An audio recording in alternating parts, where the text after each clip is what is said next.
म्हणजे असं वाटतं की खूप एक मॅच्युअर नॅशनल लीडर इथे बसलेला आहे. म्हणजे आम्ही तर ऐकलं की तुम्ही दिल्लीतही चालले बीजेपीचे अध्यक्ष बनून. अरे मला हे लोक म्हणतात नागपुरातच निवडून येऊ देणार नाही तर दिल्लीत काय जाऊ मी.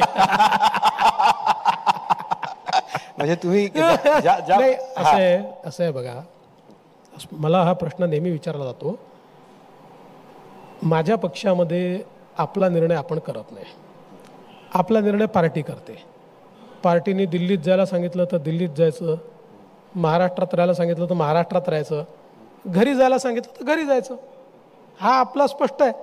आत्ता एवढंच आहे की मला जी प्राप्त राजकीय परिस्थिती दिसते आहे आणि जेवढं मी माझ्या पक्षाला ओळखतो त्याच्या आधारावर मी सांगू शकतो की माझा पक्ष मला महाराष्ट्रात ठेवेल. मग बातम्या कशा येतात? बातम्या काय, बातम्या यायला काय लागत आहे, बातम्या काही येऊ शकतात. अधेमध्ये सारख्या बातम्या येतात, तुम्ही दिल्लीला जातात. मी तर कधी कधी गमतीने असं म्हणतो की जेव्हा पत्रकारांना एखादी बातमी सापडत नाही आणि जागा भरायची आहे किंवा वेळ काढायचा आहे तर देवेंद्र फडणवीस दिल्लीला जाणार अशी बातमी लागून जाते.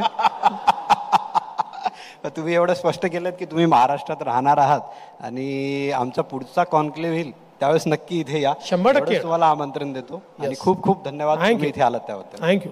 थँक्यू.